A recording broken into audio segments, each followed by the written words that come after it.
शराब बंदी लागू कर दो, ऑर्डर निकलवा दो, जितनी शराब है उसे नष्ट कर दो। 2 दफे शराब बंदी लागू हुई, लेकिन क्या हुआ? उसने कहा था तैयारी क्या करूँ ये बताओ मुझे, कि कोई तैयारी भैयारी नहीं करना है, तो मन में धैर्य धारण करो। दीक्षा लेना आसान नहीं जब तक न शांति हो जीवन में। इस मन को शांत होने दो। तुम्हारा मन बहुत अशांत है नेमिनाथ के दीक्षा ले लेने से। ऐसे अशांत मन वाले दीक्षा नहीं लेते हैं। बोलो बोलो क्या नाम तुम्हारा? क्या क्या बोल रहे हैं? सोनू, ये तुमने कहीं पे पढ़ा कि जब किसी ने पूछा हो मुझे क्या तैयारी करना है तो उसने ये बताई हो कि तुम बार बार मुनेमी नेमी रटती रहती हो, तुम्हारा मन इतना अशांत है, रोटी ढंग से नहीं खाती हो, तो तुम दीक्षा के काबिल नहीं हो। पहले नॉर्मल हो, नॉर्मल। क्या तैयारी है दीक्षा की? पर ना एक एक शब्द मैंने बोला ना, एक एक शब्द मैंने मोती जैसा चुना है इसमें, ऐसा व्यर्थ नहीं है, सब जनवाणी के अनुसार है। फिर मेरे से आप प्रश्न करोगे तो मैं उत्तर भी दूंगा सबको। दीक्षा लेना आसान नहीं जब तक न शांति हो जीवन में, जब तक न शांति हो जीवन में, जब तक वैराग्य न जीवन में, संयम की आस नहीं करना जब तक समय भाव न जीवन में। क्या छोड़ना है? सब छोड़ना पड़ेगा ना, घर मकान जायदाद रुपया पैसा, रे मात पिता भाई भगिनी भगिनी से, पति से, पत्नी से, बच्चों से, है राग भाव जग तक राजुल सम भाव न है जन, नहीं है जन जन से। पत्नी से बच्चों से अभी नेमी नेमी लट रही, तुम तो बहुत दूर के हैं, लेकिन अभी अम्मा जी को छोड़ दोगी? पिताजी के गले से लिपट लिपट जाती हो कि पिताजी मैं क्या करूं, पिताजी मैं क्या करूं। हे अम्मा, फिर रोती हो जैसे ससुराल जा रही हो। ससुराल जाने वाली बेटियां रोती हैं, आजकल तो बेटियां नहीं रोती हैं। क्यों? तो ऐसी रो रही हो, आप समझ गए ना? तो तब तक तुम दीक्षा के काबिल नहीं हो। सोचो, अब सोचना क्या क्या इसमें क्या है, तुम दीक्षा के काबिल क्यों नहीं हो, और दीक्षा के लिए क्या तैयारी करना, ये इसमें बताया है। अभी ध्यान से देखना, आप किसी को लेना हो, लेने का भाव हो तो, है ना। नेमी नेमी रटती रहती, वैराग्य नहीं है जीवन में, आकुल व्याकुल होती रहती है, शांति न बिल्कुल जीवन में। हे नेमी तुम्हारे कोई नहीं, उनको ना निस दिन याद करो। उन्हें भूलो, अब याद मत करो उन्हें। उनके चिंतन में हे राजुल, ना जीवन यूं बर्बाद करो। हैं क्या कह रहे? वो नेमिनाथ का चिंतन, अभी तो ये मुनिराज हैं, उसमें जीवन बर्बाद होगा। कोई कमाई के लाल की ताकत है कहने की कि नेमिनाथ के चिंतन में जीवन बर्बाद कर रही है राजुल? क्यों? हम करें तो हम नहीं कर रहे बर्बाद, राजुल कर रही है। क्यों? कि राजुल उसे पति के रूप में याद करती है, वो गुरु के रूप में याद नहीं करती है। समझ आई ना? कितने कठोर शब्द हैं ये, इस पर लोग मुझे पत्थर भी मार सकते हैं। इसलिए तो मैंने 81 वर्ष की उम्र में लिखा, अब थोड़ी सी जिंदगी है, मर जाएंगे तो मर जाएंगे, क्या फर्क पड़ेगा। लेकिन बात तो सही आवे। हे नेमी तुम्हारे कोई नहीं, उनको ना निस दिन याद करो। भगवान को याद नहीं करने का उपदेश दे रहे, दुनिया तो याद करने का उपदेश देती है, हैं? उनके चिंतन में हे राजुल, ना जीवन यूं बर्बाद करो। वे नहीं तुम्हारे प्रेमी हैं। थे, कभी थे, आज नहीं है। तुम नहीं प्रेमिका हो उनकी, क्योंकि प्रेम दुतरफा होता है। इसमें एक पंक्ति आई है बहुत मार्मिक, मैं वहीं सुना देता हूँ अभी आपको। ये जो दोहे हैं ना, पेज नंबर 187 पे निकालो। जब से गिरी गिरनार की और मुड़े जिन राय, राजुल तेरा स्मरण नहीं किया एक बार। तू उनकी प्रेमिका थी, वे तेरे प्रेमी थे, अब वे उन्हें मुड़ के गिरनार की तरफ चले गए और तू अभी घर पे बैठी है। उनने तब से लेके अब तक एक बार भी तुझे याद नहीं किया। इसे वैरागी कहते हैं। और इसमें लिखा है कि हे बेटी, मुझे ऐसा एक क्षण दिखाई नहीं देता है कि जब तू नेमिनाथ को भूली हो। सबसे बड़ी अयोग्यता क्या है बोलो? कि नेमिनाथ की याद कर ली 24 घंटा। भाई ये तेरी अयोग्यता है तो तू दीक्षा लेने लायक नहीं है। हम तो बहुत बड़ी बात मानते हैं, उसके लिए बहुत बढ़िया बात मानते हैं।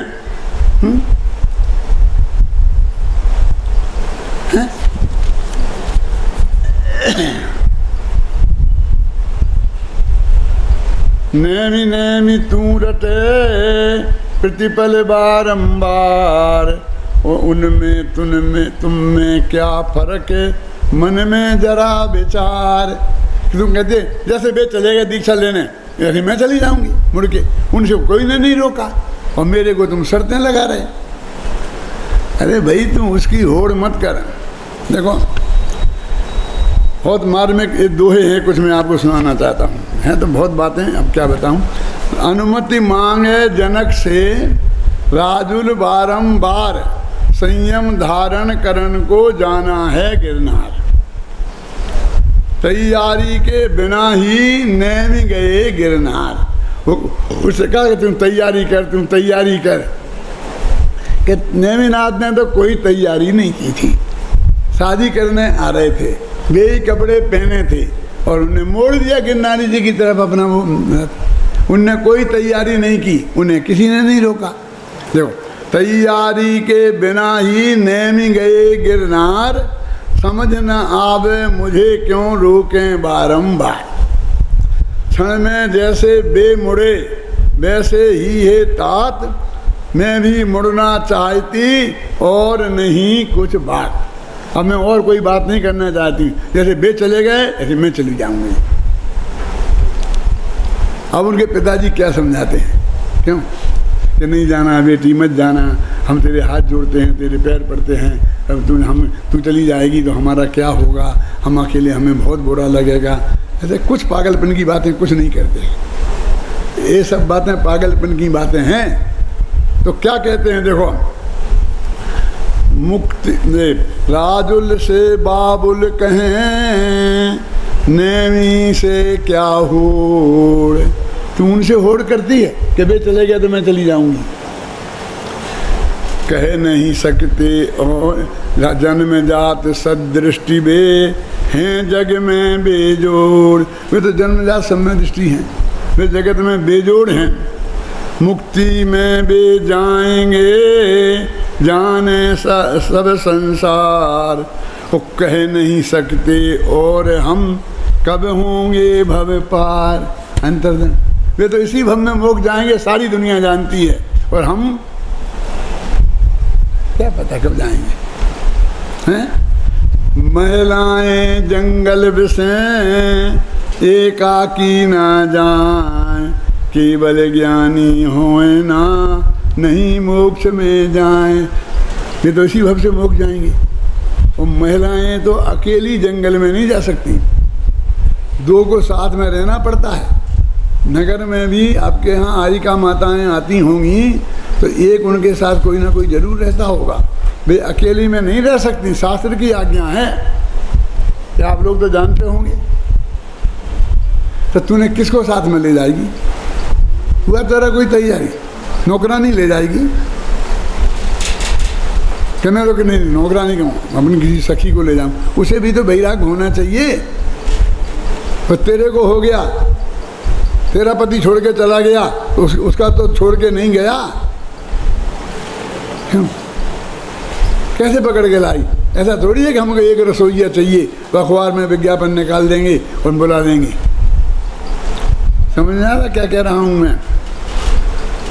महिलाएं जंगल विषय एकाकी ना जाएं। मैंने इसमें वही बातें लिखी हैं जो सारी दुनिया में प्रसिद्ध हैं और मुझे कोई प्रमाण देने की ज़रूरत नहीं कौन से शास्त्र हैं, सब शास्त्र की बातें हैं। ये शास्त्र है ना। महिलाएं जंगल विषय एकाकी न जाएं, केवल ज्ञानी होए ना नहीं मोक्ष में जाएं। इस भव में केवल ज्ञान नहीं होगा, मोक्ष नहीं होगा। क्यों बहन ये पढ़े थे आपने दोहे सब? सम्यक दर्शन से सहित नारी जन्म न होए, 8 बरस की वय बिना सम्यक दर्शन न होए। सम्यक दर्शन के बिना संयम धर्म न होए, तौते सम्यक दर्श को प्राप्त करो सबको। अब क्या करें? सम्यक दर्शन मुझे नहीं है, क्यों नहीं है? कि देव गुरु के रूप में है नेमिनाथ भगवान।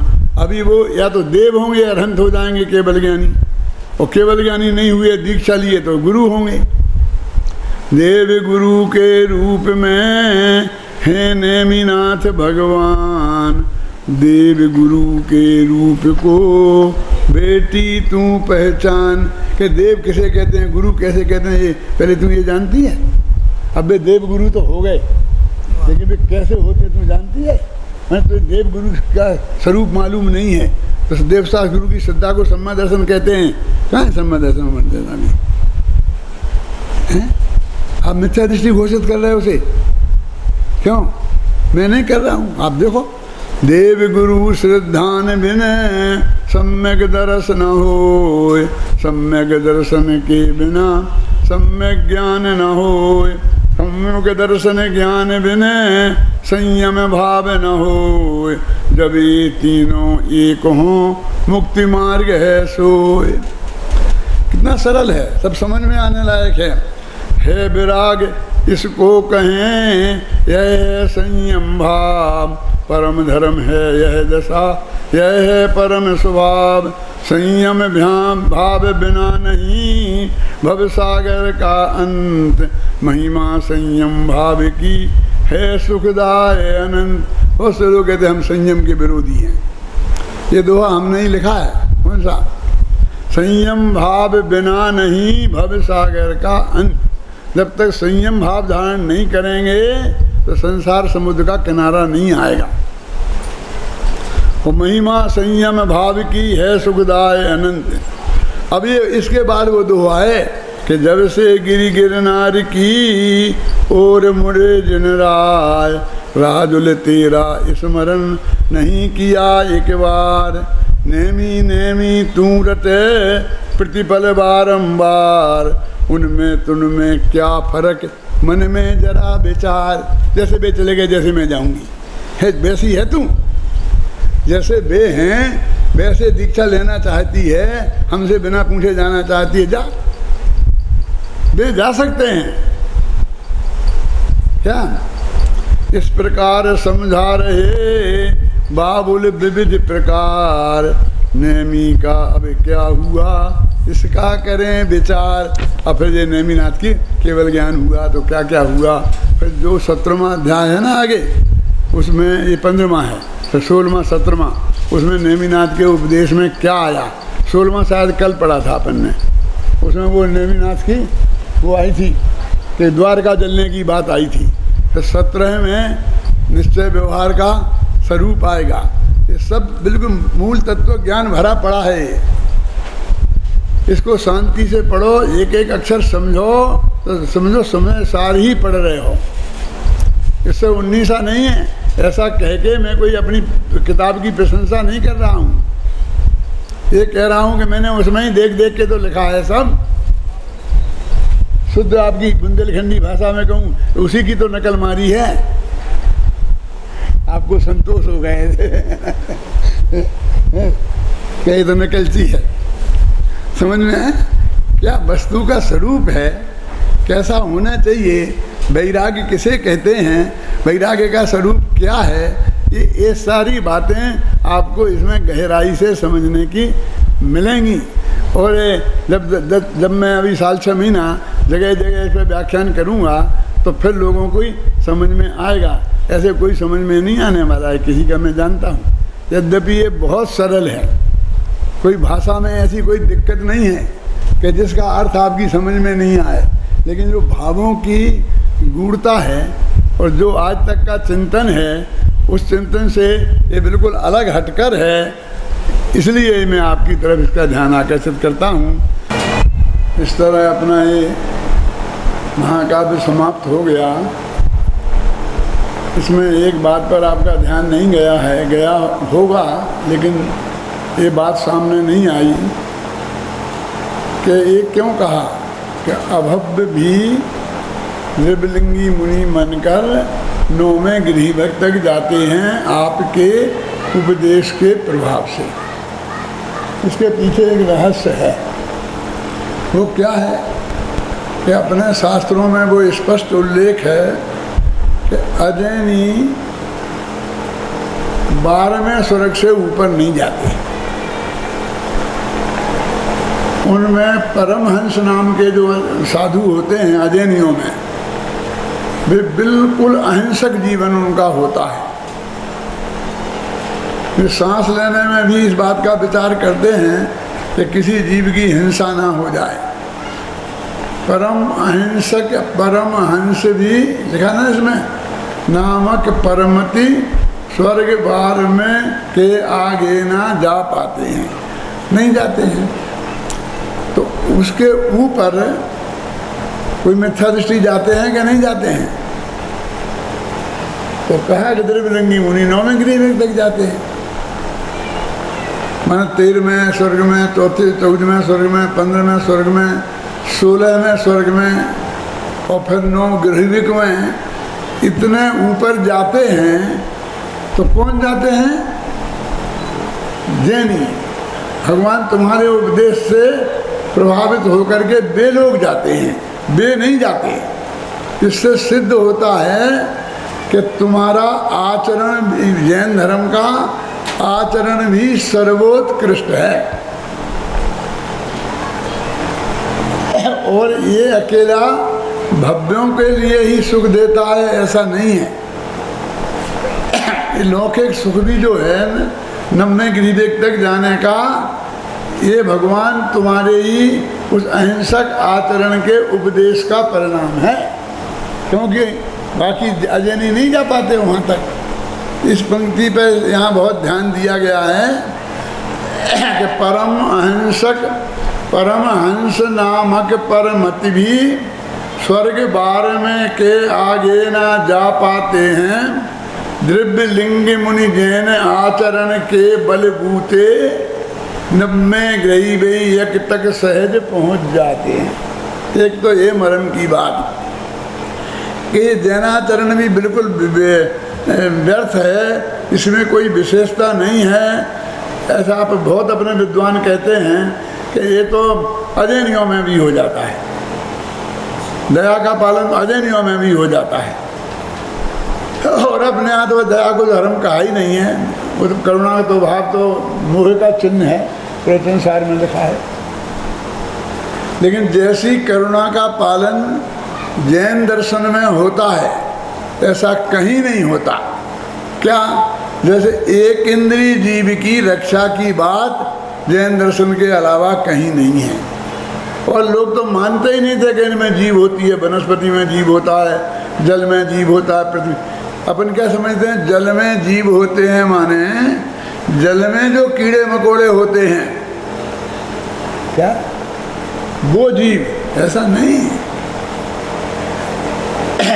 इसमें से भी जो बातें मैं आपको बता रहा हूँ वो बहुत मार्मिक हैं और आपके ज्ञान में नहीं है, और जानना आवश्यक है। वही बातें बता रहा हूँ, बाकी तो आप पढ़ के जानेंगे। क्या कह रहा हूँ मैं कि वो जो जीव हैं जल में, माने जल स्वयं जीव है, उसकी भी करुणा पालना। वायु स्वयं जीव है, अग्नि स्वयं जीव है, अग्नि के जलाने और बुझाने में भी ध्यान रखना। जब हम अग्नि को बुझाते हैं तो एक इंद्रिय जीव को मारते हैं, ऐसा समझना। मुनिराज ऐसा कभी नहीं करेंगे, ये अग्नि के बुझाने का काम नहीं करेंगे। तो ये जो परम अहिंसक जैन आचरण है, ये उसकी महिमा बताई और सब लोगों को ये प्रेरणा दी कि जैन धर्म का जो अहिंसक आचरण है उसको हमें अपने जीवन में अवश्य पालन करना चाहिए। इसमें ये भी लिखा है कि उससे क्या होता है, उससे क्या होता है। तो यद्यपि यह कुछ नहीं, यानी नौवें गिरिवेक तक जाना ये कोई बड़ी बात नहीं है, और वैसा अहिंसक आचरण पालना भी कोई बात नहीं है। यद्यपि कुछ भी नहीं, किंतु जो कुछ भी होता, आखिर गए ना नौवें गिरिवेक तक, वह सब जिनवर कथित अहिंसक सदाचार का फल जानो। तो जिनेंद्र भगवान के द्वारा कहा गया जो अहिंसक सदाचार है वो उसका फल है ना। जानो भव्य आत्मा अतः सभी जन जैन आचरण पालो अंतर मन से भाई। जैन आचरण का पालन अंतर मन से करो, उसे क्रियाकांड कहकर उसकी उपेक्षा मत करो। ये मार्मिक संदेश जैनाचरण के संबंध में दिया है। इसमें एक बात और है कि भगवान ने दया करी भव्य जीवों पर और उन्हें मुक्ति का मार्ग बताया, और अभव्यों को भी कम से कम नवमें गिरिवेक तक जाने का मार्ग तो बता दिया, जहाँ तक वे जा सकते हैं अंतिम, वहाँ तक का अंतिम लौकिक सुख तो पालें। वो मोक्ष में तो जा ही नहीं सकते हैं। लेकिन सैनी पंचेंद्री जो होते हैं उनको हित का उपदेश दिया। असैनियों का क्या किया, उन पर कैसे दया करी। एक इंद्री, दो इंद्री, तीन इंद्री, चार इंद्री, और असैनी पंचेंद्रियों की दया कैसे की, इस पर भी यहाँ ध्यान दिया कि उनने इस सैनी पंचेंद्रियों को ये समझाया कि इनमें भी जीव हैं, जैसे तुम जीव हो वैसे ही जीव इनमें हैं, और तुम इन्हें अपने समान समझकर इनके साथ भी आदमियों जैसा व्यवहार करो। यदि तुम इन्हें जीव नहीं मानोगे तो एक दिन ऐसा आएगा कि सारी दुनिया तुम्हें भी जीव नहीं मानेगी, ऐसी हालत में पहुंच जाओगे। माने वनस्पति हो गए, पृथ्वी हो गए, जल हो गए, तो सारी दुनिया फिर तुम्हें भी जीव नहीं मानेगी और तुम्हारे साथ जीवों जैसा व्यवहार नहीं करेगी। तो ये उपदेश देकर किनका भला किया, उन असैनी पंचेंद्री तक के असैन जीवों का, कि उनको ये लोग ना सताएं, समझे ना, उनके साथ असद व्यवहार ना हो। तो इस तरह उनके उपदेश की भी बात, उनके हित की बात भी आई। छंद 32वां, त्रिस्थावर जीवों की हिंसा से विरक्त कर उनका भी उपकार किया है श्री जिनवर ने। आया ख्याल नहीं में, त्रिस्थावर जीवों की हिंसा से विरक्त कर उनका भी उपकार किया है श्री जिनवर ने। अरे सभी की उपकारक जिनवाणी होती, जिनवाणी में सबके उपकार की बात है। जिनवाणी स्वाध्याय करो सब लोग निरंतर, ये सब लोग निरंतर जिनवाणी का स्वाध्याय करो। वहाँ पर नेमिनाथ का वियोग हुआ और वे मोक्ष पधारे, तो क्या करें। तो कहते हैं जो परम साधक थे, जो आत्म साधना करने में पूरी तरह समर्थ थे और मोक्ष जाने वाले थे, वे तो अपने आत्मा में जम गए, रम गए, लीन हो गए। जो साधक थे वे भी उसी प्रयास में लग गए, अभी जम नहीं पाए हैं लेकिन प्रयास में लग गए। तो श्रावक जन जो थे अब उनको बहुत समस्या खड़ी हो गई कि कल से नेमिनाथ नहीं रहेंगे।